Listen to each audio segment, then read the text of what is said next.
Arratsaldeon eta ongi etorria guztioi. Gaur hasiera ematen diogu gure hitzaldi sortai. Arrasateko iragana astintzen. Gure astinketa 10 urteetan iraundu. Aurten ja 40 hitzaldi egingo dugu, beteko ditugu Arrasateko historiari bere ikuspuntuak, historia bakotxa, historialari bakotxa agertzen dauena. Hitzaldi sortago norabaitera ez, eukidu Miguel de Aranbururen Gipuzkoako historialaren elkartearen laguntza. Eta historialarien elkarte horren lehendakaria, hemen daukagu, Alena Torregaray Pagola. Irakaslea da Antzinetako historian letra fakultatean, Gasteizen. Bai? Baina Donostiarra. Hore, nos salvamos, zaten dara. Begiratuta baditu hainbat publikazio zate baterako nahi aurkitu ditut, aldizkarietan 13 artikulu, 13 artikulu, lagunarteko kolaborazioak 23, reseñak 3, liburuak 2, tesis bat, eta tesis dirigida 3, 4.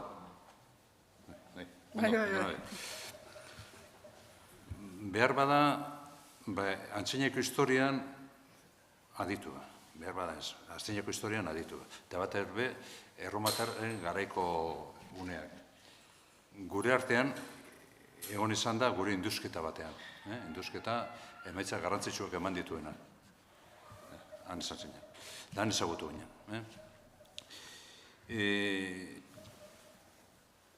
Bere lana, erromatar garaiko asuntuetan aparte, bada ikerlaria Euskal Herriko historia zarrean, antzinako historian. Hala nola, Esteban de Garebai, erromatar garaiko eztabaida baskoien eta Kantabriaren arteko nahasketa argitera etorri izan da. Gure historialari famatua, gure herriko semea, Esteban de Garebai. Egun badago antzerako kezka bat, gure lagun bat idatzi ditu 2 liburu. Basko, como se llama tu país, deritzen dena. Orduen zegoen Lizkarra, batez be, Esteban de Garebai, Cantabria, de Nación Cántabra, deitzen zen.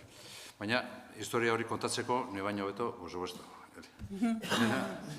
Zure txanda.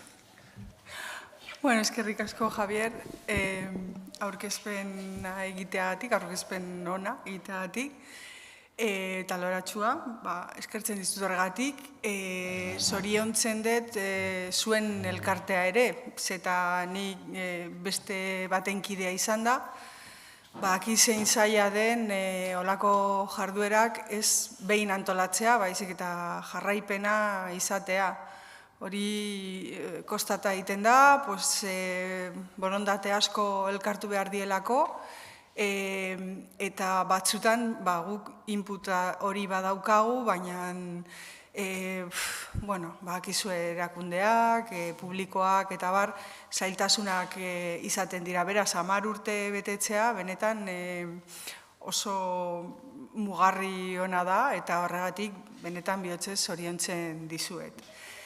Javierrek esan duen bezala, nik batez ere nire lana antzinateari buruz izaten da, ni erromatar garaiko aditua naiz, espezialista esaten dugu normalean, baina Euskal Herriko Unibertsitatean egiten dudanez lan, Euskal Herriko historia lantzen dugu nahi degulako eta baita ere behar hori edo zeregin hori dugulako. Horregatik, hainbat artikulo, liburu eta gauza ezberdinak idazten ditugu, eta saiatzen gera ere ez bakarrik arlo akademikoan mantentzen Euskal Herriko historia, baizik eta goi-mailako divulgazioan aritzea, gaur hemen gauden bezala. Esparru horretan, nik gaur hitz egin nahi dizuet, gauza bati buruz, normalean arlo akademikoan baztertuta bezala ikusten degula, edo aspaldiko gauza bat izango balitz bezala ikusten degula, baina jakin badakigu zenbait alorretan, zenbait zirkulotan, igual popularretan edo beste modukoan badaude ideia batzuk segitzen direla mantentzen eta segitzen direla zabaltzen. Okerrak direnak ikuspuntu historikotik, beti kontuan harturik, historian, zientzia guztietan bezala, suposatzen da, egira gerturatu behar garela. Eta benetazkoak ez diren gauzak baztertu behar ditugula. Hori arlo akademikoan. Gero badakigu gizartean bi alde daudela beti. Eta hori gertatzen da ez bakarrik edukazio gutxiko jendearekin, baizik eta goi mailakoekin ere. Badaude gauza batzuk, eta hori ikasi dugu, historiagileak ikasi dugu bai ala bai, badaude gauzak badakizkigula,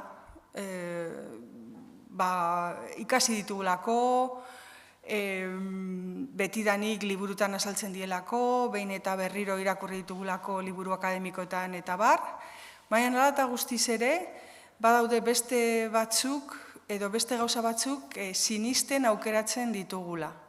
Eta ez dutela zer ikusirik gertaera edo egia historikoarekin. Horrekin esan nahi dizuet batzutan badaudela egia historikoak jakin edo ezagutzen ditugula, baina gero aukeratzen ditugu sinistea beste gauza batzuk. Iritziaren arloan sartzen direnak eta mantentzen direnak eta esan daitekenak. Eta horren kontra ezin da ezer egin, zeta gertatzen da gizartearen arlo guztietan.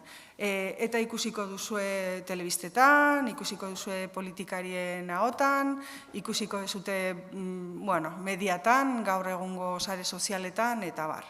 Esaten denean, gaur egun hezkuntza zabala eta handia dagoela, eta zergatik mantentzen dira gauza horiek, sinesmenak dielako.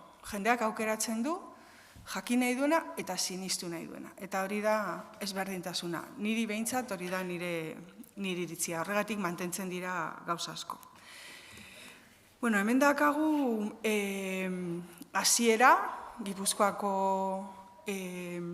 eskutua, eta bakizue zein, zaharra da, eta kainoiak eta bar daude, baina ikusten duzue hor azaltzen dela esaldi bat, fidelísima, bardulia, nunkoan superata. Beste leku batzutan azaltzen da nunkoan konkulkata. Hor, gogoratu pixka bat ikasi zen duten latin guztia, eta hemen esaten duena da, bardulia da, Gipuzkoari ematen zaion izena, suposatzen antzinateko izena zala, eta hori ez da egia, baina, erabiltzen da. Fidelísima, itzulpenik ez behar, eta nunkoan inoiz ez superata gaindituta. Eta hau zuzenean dijoa lotuta, gaur hitz egingo degunarekin. Gure eskutuan mantentzen zen ideia, Gipuzkoa eta Euskal Herri osoa ezala inoiz gainditua, eta gainditua nun eta noiz, lehenengo inbaditzaileak esate baterako erromatarrak izango zirela. Beraz, Gipuzkoa eta Euskal Herria ez erromatartua izana, hori izango litzake hemen gaur hitz egingo duguna pixka bat, nola sortu zen mito hori, nola garatu zen eta mantentzen den ala ez. Hori ja, esango diazu ezuek, mantentzen den ala ez. Horretarako lehenengo hitz egin behar dugu zuek ezagutzen dezuten pertsonai bati buruz, seguro oso ondo ezagutzen dezutela, Esteban de Garibay y Zamayoa, historialaria, baina ez hori bakarrik, kronista, baita ere genealogista, heraldika, asko gustatzen zitzaiola, eta bar. hemen jaiota 1583an eta Madrilen hilda 1589an. Hemen dakazue, baita ere, zuek oso ondo ezagutzen duzuen bere obra ezagunena, ez bakarra, deitzen dana Compendio Historial. Compendio Historial laburtzen da, titulo askozez luzeago dalako. Esaten duelako, Compendio Historial de las Crónicas, Universal Historia eta los Reinos de España eta hori guztia. Compendio Historial horretan, hasieran, Esteban de Garibaik bere burua aurkezten du eta modu deigarri batean egiten du gaur egungo ikuspuntutik.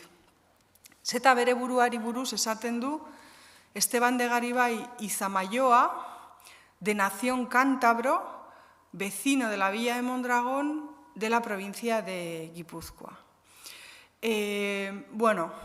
Zuek ezagutzen duzuelako eta ezaitu harritzen, baina normalean liburura aurkezten edo gerturatzen direnak lehenengo aldiz, hori deigarria iritzen zaie, de nación cántabro. Eta berak aldarrikatzen du hori behin eta berriro, eta galdetzen dute zergatik. Eta hori lotuta dago aurreko diapositiban ikusi dugun eskutuarekin. Hau da, Gipuzkoa nunkan superata, nunkan konkulkata. Inoizeiz gainditua, kanpoko inbaditzaileen gatik. Horregatik aldarrikatzen du Esteban de Garibay hemen izen hori, eta horregatik esaten du kantabroa dela. Baina ze esan nahi zuen kantabro izatea bere garaian, 16. mendean. Hemen, ikusten duzue, baita ere ezagutzen duzue etxea, hemen esaten da, en estas casas, 1871an inskripzio bat jarri zen, eta bertan esaten zuen inskripzioat oso gauza interesgarria. En estas casas nació Esteban de Garibay y Zamayoa, domingo 9 de marzo de 1533, y en ellas compuso y acabó de escribir de edad de 32 años la Historia General de España, que por primera vez se publicó en nuestra nación. Fue cronista de Felipe II y murió en Madrid año de 1599. Hemen esaldi importanteena eta esanguratsuena da esaten duna historia orokorrari buruz. Lehenengo aldiz, Espainian publikatu zala historia orokor bat Espainiakoa. Eta bere autorea Esteban de Garibay izan zen, arrasatearra, eta liburuko portadan esaten duena kantabriarra dela. Beraz, gure ikuspuntutik hori oso arraroa da. Esaten du, Gipuzkoakoa naiz, arrasatekoa naiz, eta kantabroa. Eta famatua Espainiako historia orokorra idazteagatik. Dakigunez, zergatik aldarrikatzen du bere burua kantabro bezala, pentsatu behar dugu pixka bat ze nolako hezkuntza izan zuen Esteban de Garibay. Eta badakigu ez zuela izan ibilbide unibertsitario tradizionala bere garaian. Hau da, ez zuela izan goi mailako hezkuntza. Ez zuela izan, batzuk esaten dute ez zuelako balio, baina ikusita gero garatu zituen habilidadeak eta hori zalantzen izan daiteke. Beste arrazoi batzuk izan daitezke, ja ezagutzen ez ditugunak, baina jakin badakigu hasiera izan zuela Arrasateko eskolan, eta bertan maisu bat izan zuen hasieran, baina segitun hil zitzaion, eta gero beste bi, Martin Albiztur izenekoak eta Martin Arriola. Gero, bere aitak, bere hezkuntzarekin arduratzen zena, bidali zuen Oñatiko unibertsitatera, kurtso batzuk egitera, eta aitaren asmoa zen bera legelaria izatea, eta zuzenbidea ikastera bidali zuen. Baina utzi zuen, egon zan, ez dakigu zenbat denbora egon zan, baina hilabete batzuk kurso bat besterik ez, eta ja Oñatitik kanpora. Hortik, pasa zen anaiarekin La Calzadako katedralera, Errioxan, bai anaiak izan bera lege gizona izateko asmoa zutelako familian, eta bestea eliz gizona. Eta, bi anaiak nahiko gertu zeuden, eta egon ziren Errioxan ikasten katedralean hezkuntza erlijiosoa, batez ere Biblia eta testu erlijiosoak. Hala eta guztiz ere, hor gelditu zen bere hezkuntza, guk dakigunez. Aitaren asmoa zen Alkalako unibertsitatera joatea, garaian importantenak ziren Alkalakoak eta Salamankakoak, eta esan jun, ez bata, ez bestera. Batzuk esaten dute gaixotu zala, beste batzuk utzi zuela ez zuelako nahi. Baina badakigu hortik aurrera, bihurtu zala gizon autodidakta bat. Hasi zela irakurtzen, batez ere historia liburuak, eta etengabe irakurtzen zituen. Eta, familian halako kezka zegoen, ez halako inoiz ateratzen, ez zuela olako lanbiderik dirua ez zuela ekartzen, hau esan da. Batez ere, irakurtzea eta irakurtzea eta irakurtzea.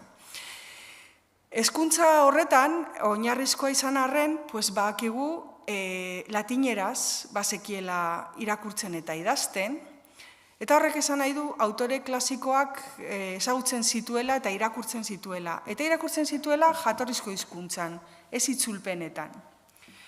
Baita ere, badakigu frantsesez eta italieraz irakurtzen zuela, eta hori importantea da jakiteko iturriak zeintzuk ziren, eta gero euskeraz eta gaztelaniaz ere egiten zuen.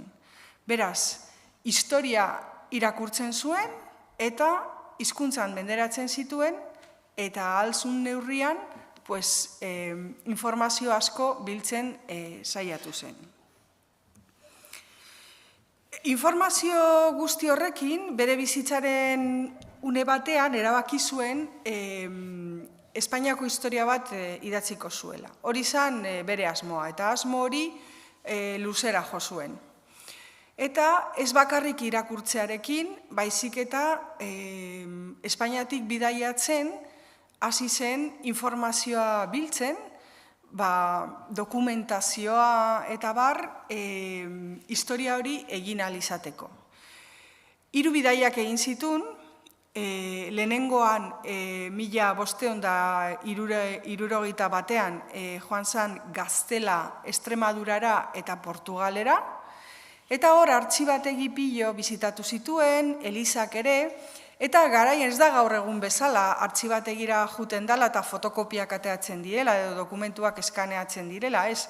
Hauek zuzenean aurkitzen zuten dokumentua eta etxera eramaten zuten. Bere hil zenean, bere testamentua irekitzean, jun ziren bere etxera, jakiteko zer zegoen bere etxean, zerrendatzeko ondasun guztiak, eta hor ikusi izan dokumentazio pilo bat gordetzen zuela Madrilgo etxean, artxibategi guzti horietatik aterata. Ohitura zen, gaur egun beste izen bat izango luke, baina garaian ohitura zen. Hori izan biltzea dokumentazioa. Bigarren bidaia Andaluziara egin zuen, 1563an, gelditzen zen normalean 2 arrazoengatik. Osasun makala zeukan, esan oso gizon osasuntsua, eta diru falta. 2 gauza horiengatik egiten zituen bidaiak, baina, bueno. Eta 3. bidaia oso interesgarria, guretzako egin zuen Errioxara eta Nafarroa, azkenekoa, 1565an eta 1566an. 16. mendea izan da, sorte izan genuen, zeta berpizkunde garaia da Europa osoan, eta ez da bakarrik Esteban de Garibairen asmoa 16. mendean, da asmo orokorra Europako herri gehienetan. Eta da, bakoitzak idatzi nahi zuela historia nazional bat. Eta historia nazional hori idazteko, 15. mendeetik gutxi gora bera, hasi ziren metodologia berri batekin. Metodologia horretan, ja, baztertzen zuten, eta erdiaroan batez ere historia egiten zen beti munduaren sorrerarekin, Bibliaren lerroari jarraituz. Ja, berpizkundearen garaian, hasten da bideo hori pixka bat baztertzen, eta konsideratzen da, historia gutxi gora bera zaharra eta garaikidea inguruneari begiratzen egin behar dela. Horregatik, hasten dira antikuaristak deitzen direna, objektuak biltzen, dokumentuak biltzen, saiatzeko historia bat egiten. Guretzako oso aurre historikoa da, baina historiaren hasiera da, azken finean, metodologia historiko bat izatea. Iturriak biltzen dituzte eta horrekin saiatzen dira historia nazional bat egiten. Garibai testuinguru horretan dago. Orduan, berak irakurtzen duena, Italiatik ikasten duena, Frantziatik ikasten duena da, testu zaharrak irakurri behar dituela eta objektuak elkartu, bildu eta ikusi behar dituela. Beste batzuk objektu arkeologikoak biltzen zituzten, baina Garibairen kasuan ziren batez ere dokumentuak. Hori zan bere naia edo bere grina, batez ere dokumentuak. Edozein kasutan ere, honekin esan nahi zuet, sistema bat, sistematikoki irakurtzen zituela dokumentazioa, gero interpretazioak ateatzen zituen eta interpretazio horiek idazten zituen. Eta gure ikuspuntutik hori da historialari bat izatea. Ja, 17. mendean, 18. mendea eta bar, historialariaren ofizioa perfekzionatzen da, iturriak hobeto kritikatzen dira, aztertzen dira, baina Garibairen kasuan hasiera bada. Zer da konpendio historiala? Berak idatzi zuen historia universal hori. Berak esaten duenez, hasieran, ez egoen Espainiako historia bat, beraz, berak utxune hori betetzera etorri zan, eta egin nahi zuen hasieratik, jatorritik, bere garaira arte. Bere obra idantzi zuen hori erantzuteko, eta bidai horietan jasotako dokumentazio guztia hasi zen irakurtzen eta biltzen eta elkartzen, eta idatzi zuen obra. Hori da konpendio historiala. Horrekin konsideratu behar duzue, berak aurkezten duen obra, naiz eta asmoa oso handia izan, emaitza partzialena da. Hau da, berak bakarrik aurkitutakoa edo erabilitakoa dela. Bere asmoa ikaragarria handia zan, ezin zan Espainia osoko historia idatzi 16. mendean, hori oso zaila zen, zeta ez zegoen dokumentaziorik, ez zegoen libururik, baina, asmoa hori zan eta saiatu zan. Esan dudan bezala, tokatu zitzaion momentu historikoa horretarako aproposa zan. Espainian, Austriar dinastia zegoen, eta horiek errege katolikoek egindako unifikazioaren ondoren, nahi zutela erreinu berriari identitate bat eman, identitate nazional bat. Eta identitate nazional hori sortu behar zen. Zabaldu behar zen, sortu, puntu bateraino, asmatu behar zen. Eta horretarako behar zituzten historialariak, kronistak eta antikuaristak. Dokumentazioak biltzen zituztenak, historia nazional hori sortzeko. Adierazteko eta legitimatzeko Espainia existitzen zala aspalditik, eta orduan Austriarrek, erregeek, bazutela eskubidea erreinu hori gobernatzeko. Azken finean, Espainia sortzeko ideia monarkiarekin lotuta dago, eta bata besteari laguntzen dio. Espainiari gabe ez dago Espainiako erregerik, beraz, Espainiako errege bat izateko, Espainiak existitu behar du. Eta horregatik sortzen dute, bultzatzen dute, finantzatzen dute, eta laguntzen dute ideia hori.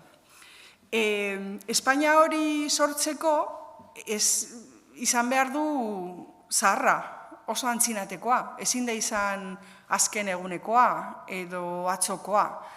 Horregatik, enkargua egiten dituzte, erakundeak sortzen dituzte, bilatzeko herri osotik, erreinu osotik, penintxula iberiar guztitik, aztarnak, objektuak, dokumentuak, adierazten dutenak Espainiaren existentzia aspalditik.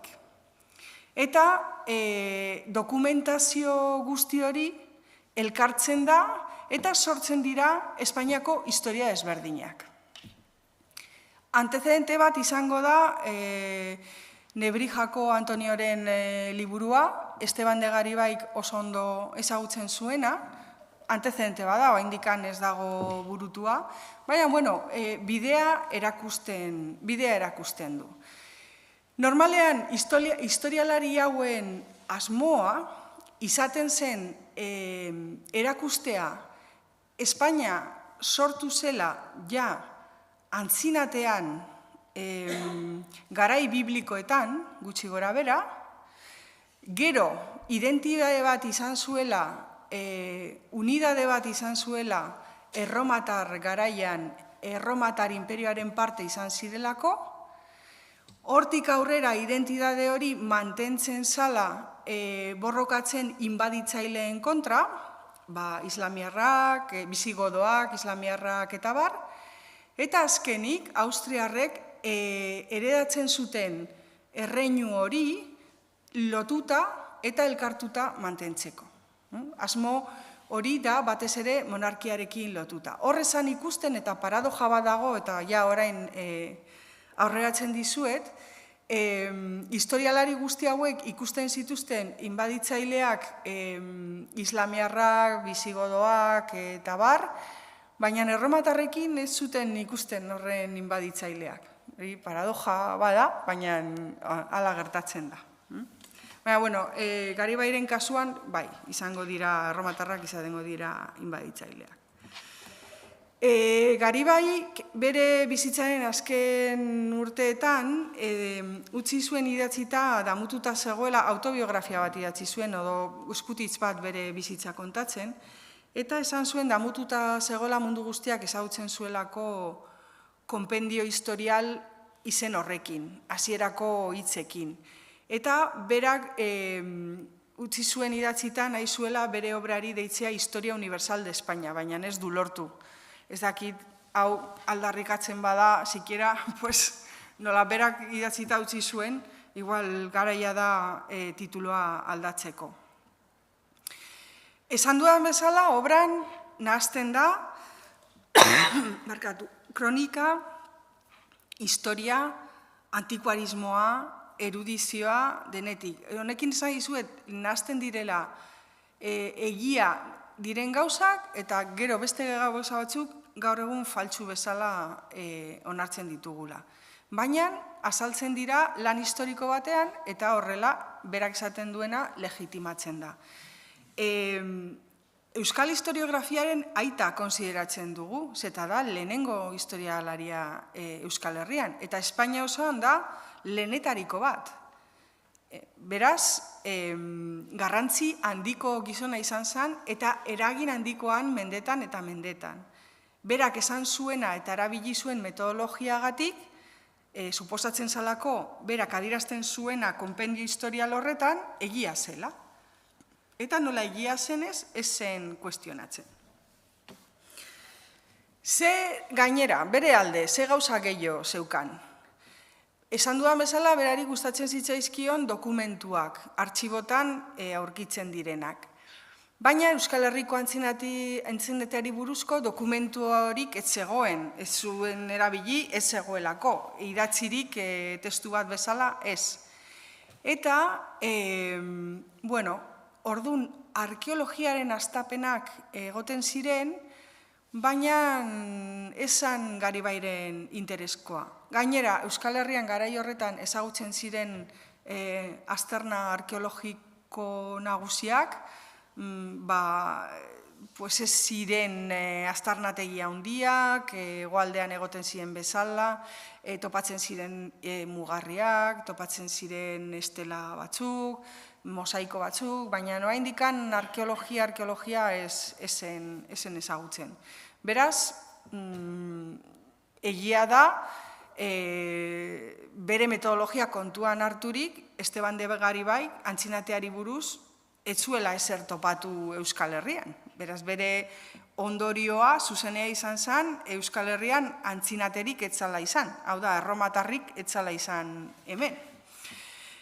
Hala eta guztiz ere, berak oso ondo ezagutzen zituen autore klasikoak, Salustio, Tito Livio, biak historialariak, Juvenal satirista, Silio Italiko poeta, ezagutzen zituen. Eta hor kontraesan bat topatzen zuen.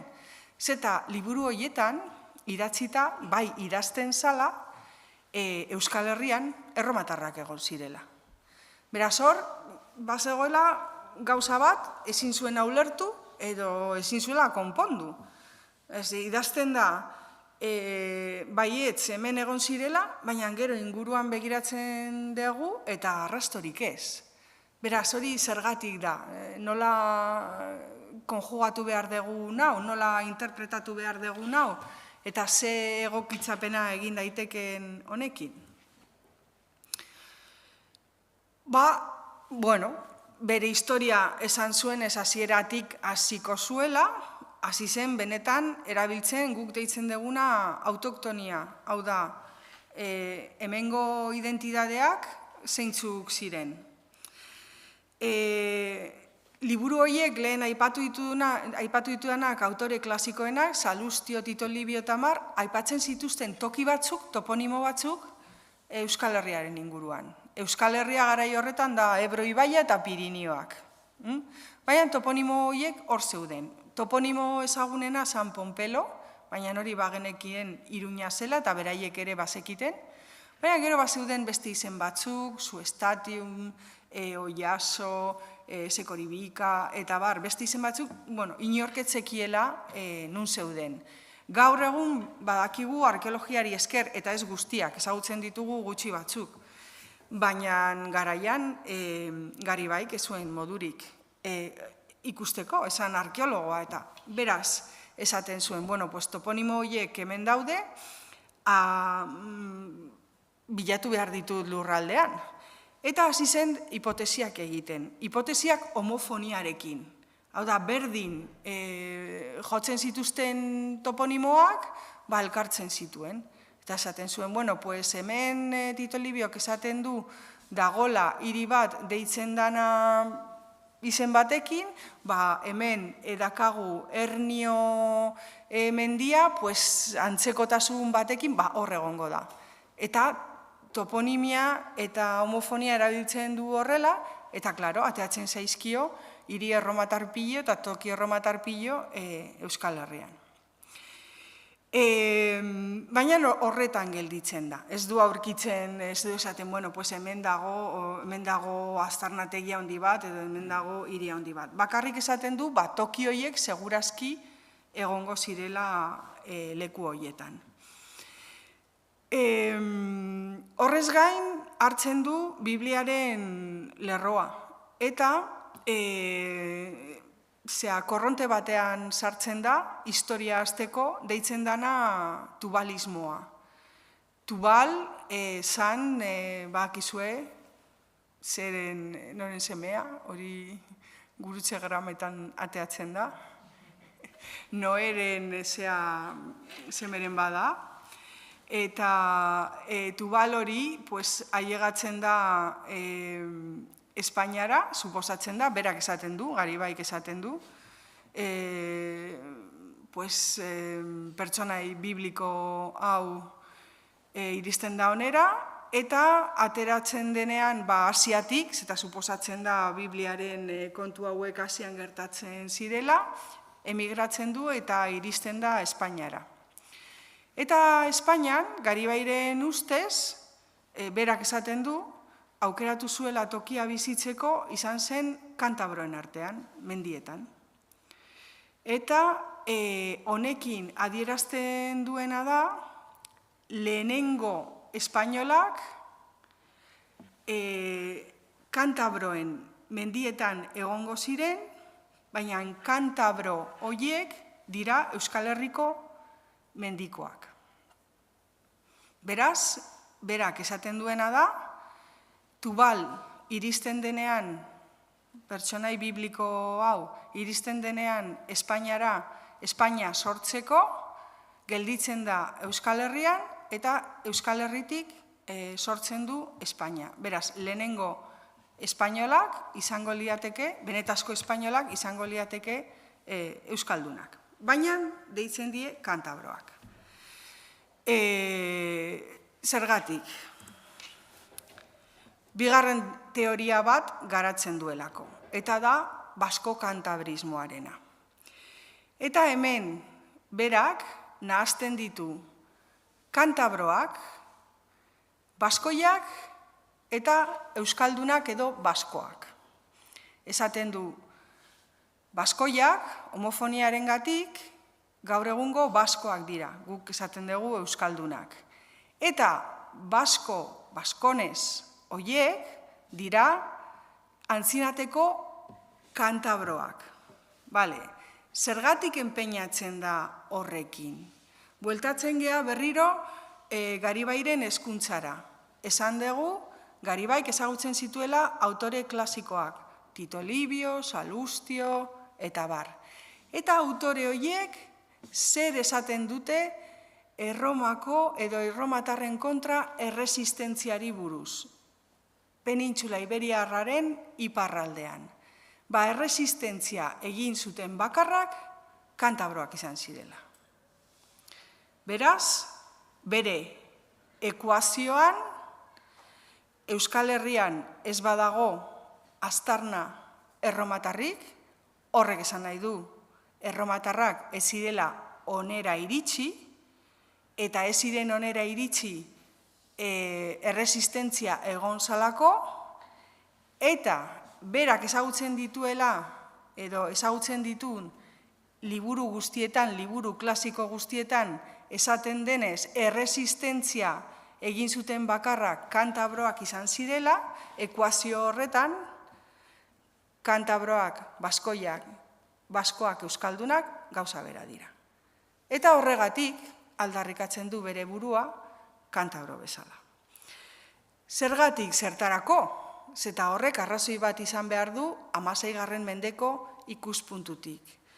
16. mendeko ikuspuntutik berak defendatzen duena eta ez berak bakarrik baizik eta Euskal Herriko probintzia desberdinek defendatzen dutena da probintzia desberdinetako partikularismoa, privilegioak. Privilegioak Gaztelako koroan, Gaztelako monarkiaren barruan.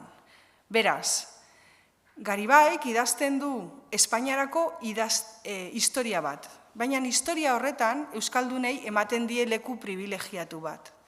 Lehenengo fundatzaileak izan zirelako eta gainera inoiz konkistatuak izan zirelako. Eta egiten du 16. mendeko ikuspuntutik. Batez ere, gordetzeko, legitimatzeko eta justifikatzeko 16. mendean euskaldunek garai horretako probintziek zeuzkaten privilegioak. 18. mendetik aurrera, 19. mendeko foruen gatazkan, hau asko erabiliko da.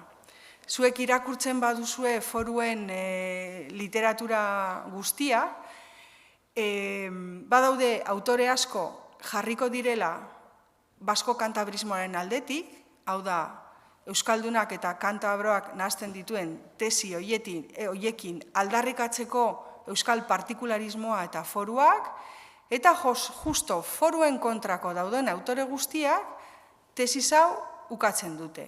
Eta esaten dute, kantabroak eta baskoiak, baskonez, ezberdinak zirela antzinatean.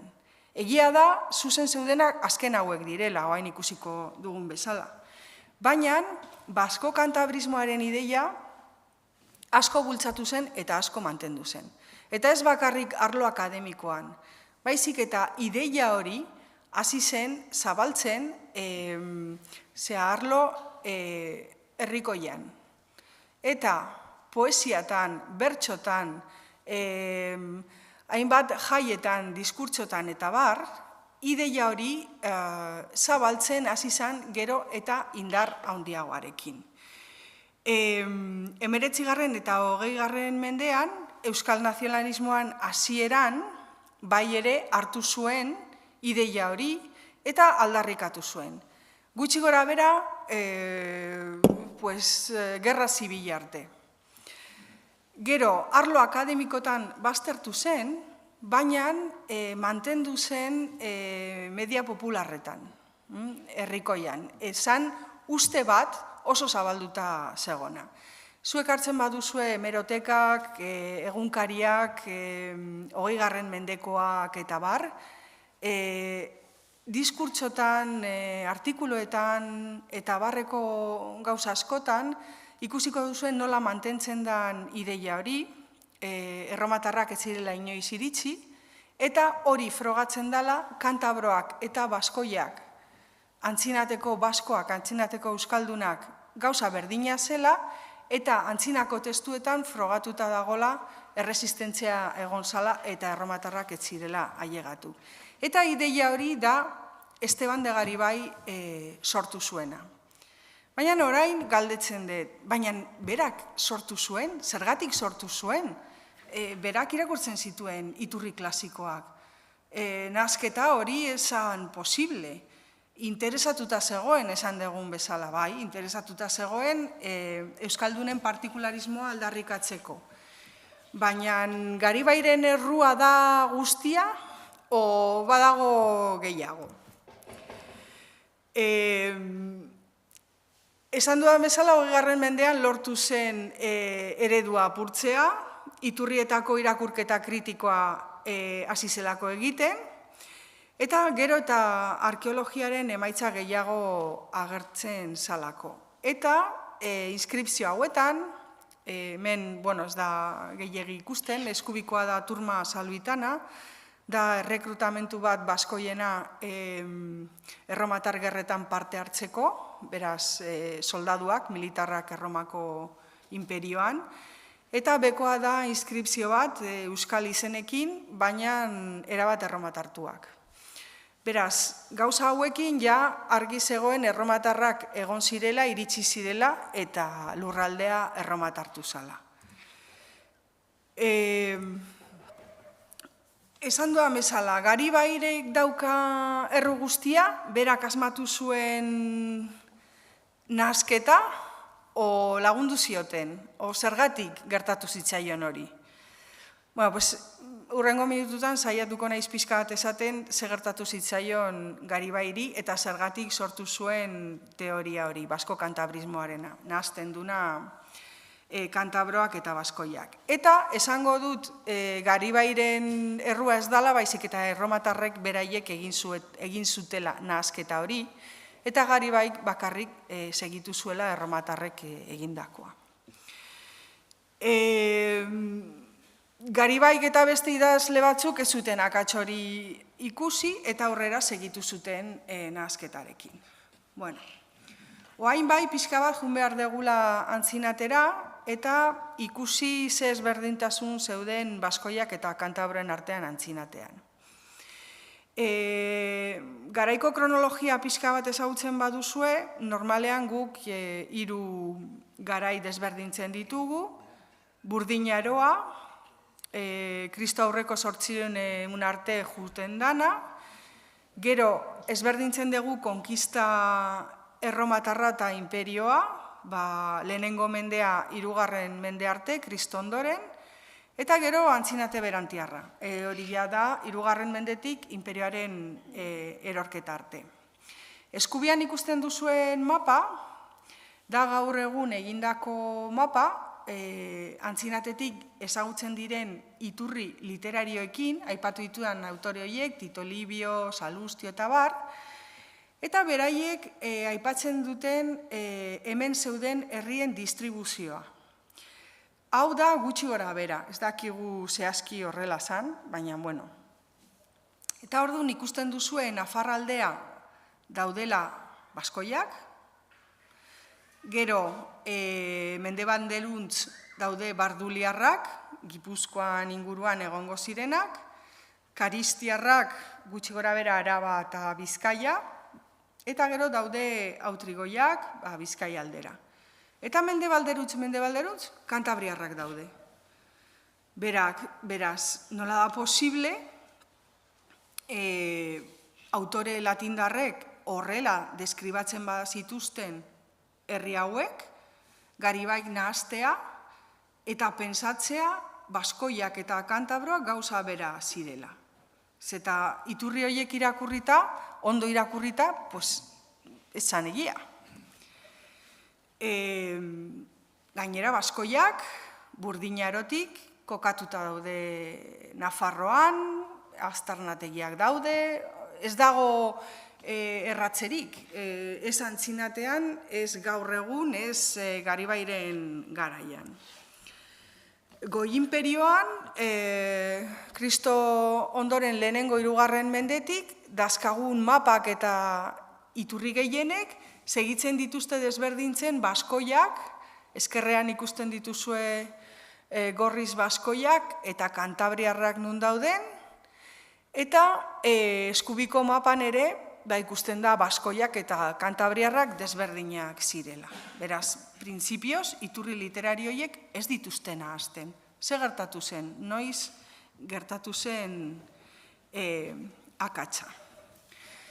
Akatsa edo errore interesatua etzan gertatu historialarien testuetan, baizik eta poeta eta satiristen testuetan. Eta hauek, erabiltzen zituzten Erromako gerretako episodio batzuk, bere obrei kolorido gehiago emateko, eta gauza ikusgarrienak aipatzen zituzten, eta aipatzen zituzten, testu ingururi gabe, izenak edozein modutan erabiltzen, baina izugarrizko arrakastarekin. Eta baskoiekin episodio batzuk kontatu zituzten, gero betirako gelditu zirenak erromatarren memorian. Lehenengo, gertatu zen Sertoriar gerraren garaian. Ez baduzu ezagutzen, izan zen gerra zibil bat erromatarren artean, gertatu zena lehenengo mendearen erdian. Kristo aurreko lehenengo mendearen hasieran. Hor gertatu zen episodio bat, ezagutzen zana Fames Kalagurritana, Fames latinez da gozetea, eta Kalagurriz da Kalahorraren izen zaharra. Kalagurriz, Kalahorra, gaur egungo Kalahorra. Gure iturrietan baskoien hiria zen, Kalahorra, Baskoia. Eta erromatarrek setiatu zuten, biztanleek erresistitu zuten, eta kanibalismoan erori ziren. Hori da kontatzen zaiguna. Azkenean erromatarrek hartzen dute hiria eta populazioa sarraskitzen dute. Kalagurritarrak. Ze gertatu zen hori imaginarioan? Historialariek kontatzen zuten setioa gertatu zela eta listo, baina poeta erromatarrek kontatzen zuten baskoiak kanibalak zirela. Eta, oso fieroak zirela, iaia gizakiak ez, apenas, eta ez zutela erreparorik izan, behar izan ezkero, bere familia da komunitatekoei jateko momentu horretan. Beraz, honen aztarna historikorik ez dakagu, baina garaiko poetak eta satiristek jarri zuten baskoien gainera etiketa hori, basatiak eta ikaragarrizko pertsonaiak. Bigarren elementua da kantabriar gerrak, deitzen direnak belun kantabrikun. Eta horiek gertatu ziren urte batzuk geroago, 29tik 19.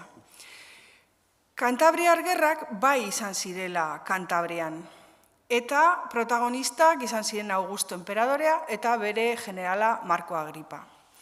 Kantabriar gerra hauek oso gordinak izan ziren, eta erromatarrentzat konplikatuak. urte asko egon ziren, kanpaina ezberdinak egiten, eta iturri literarioetan badakigu erromatarrek asko sufritu zutela. Eta iturri literarioetan jartzen da, edo esaten du, edo jartzen da etiketa, kantabroak oso basatiak direla, oso komplikatuak, eta gainera erresistentzia handia egin ziotela Erromari. Beraz, bi elementu ja. Badakagu alde batetikan gauza bat gertatutakoa urte batzuk lehenago, Fames Kalaburritana horretan, nun baskoiak basatiak diren. Eta gero dakagu Kantabriar gerra hauek, nun ere kantabriarrak basatiak dira. Segitzen dugu aurrera, denborarekin, imperioren garaia da, eta badago beste autore bat, historialaria, esaten duena, en el occidente estaba ya en paz casi toda Hispania, excepto la parte de la Citerior pegada a los riscos del extremo del Pirineo, acariciados por el océano. Aquí se agitaban dos pueblos muy poderosos, los cántabros y los astures, no sometidos al imperio, inmunes esaten du latinez. Eta hemen esaten du lehenengo aldiz, kantabroak ez direla sometitu. Sometitu gabekoak herriak direla. Euskal Herrian, belun kantabrikunaren aztarnak baditugula, hori gaur egun ezagutzen ditugu arkeologiaren gatik. Badaude kanpamentu batzuk, egin zirenak, erromatarrek erabiltzen zituztenak gero Kantabria erasotzeko. Baina garai horretan ja Euskal Herria erabat baketuta zegoen, eta ja erromatartze prozesuan barruan sartuta zegoen.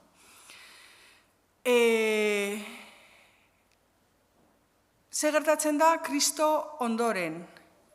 Lehenengo mendean, Silio Italiko poetarekin, eta hau da erruaren autore nagusia.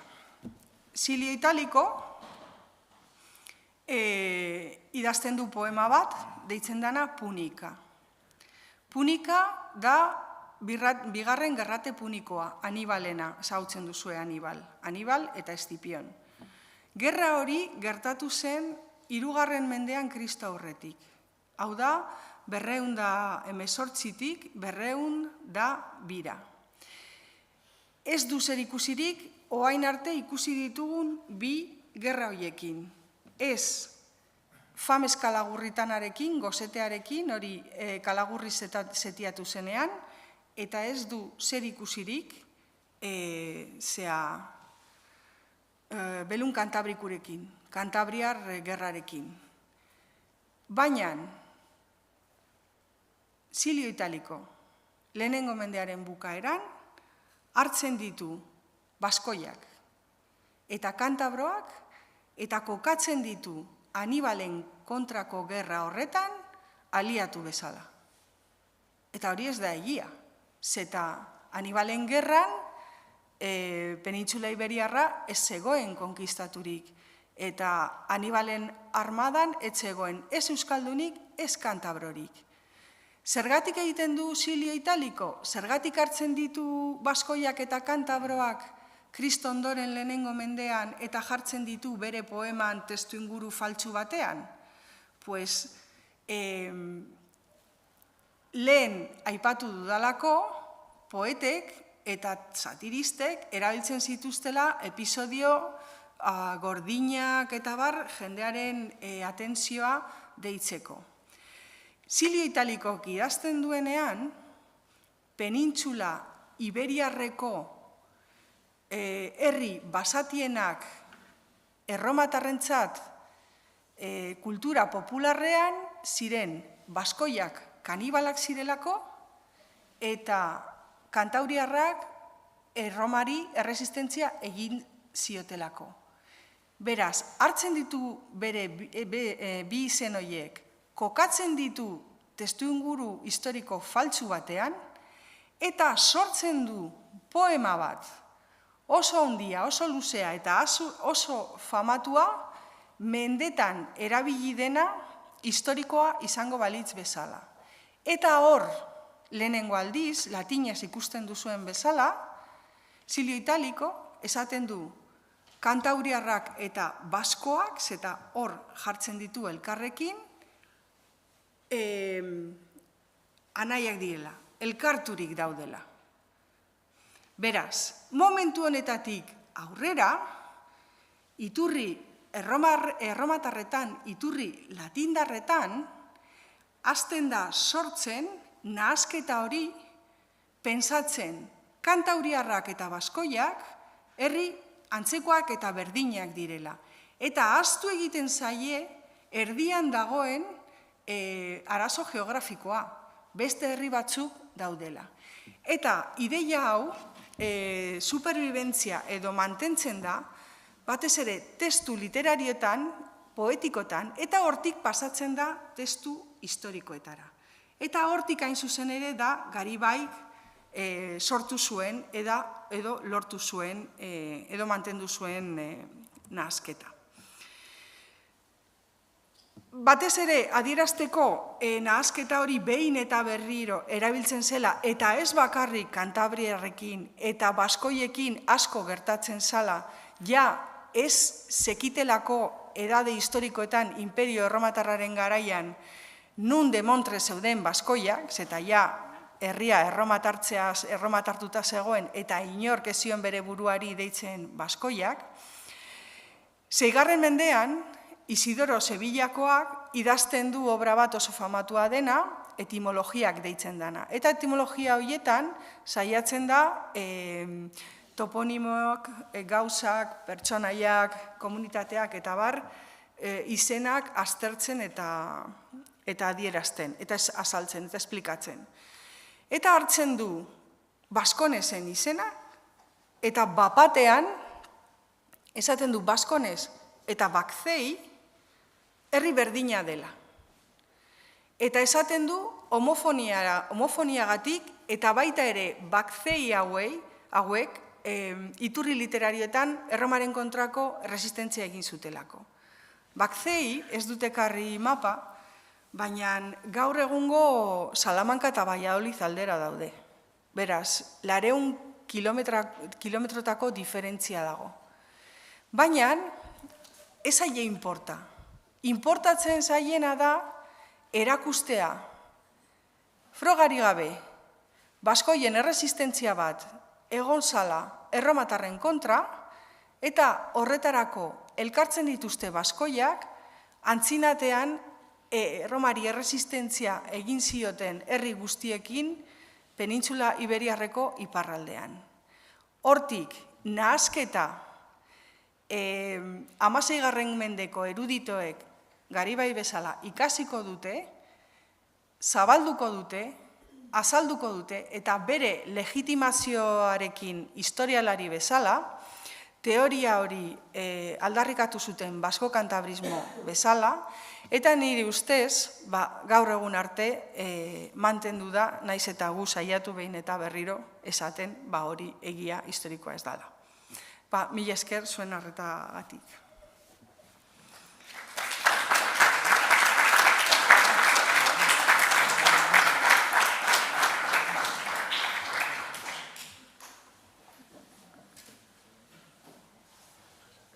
Alderarik?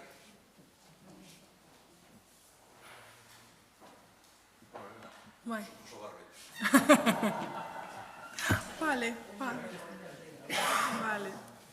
Bueno.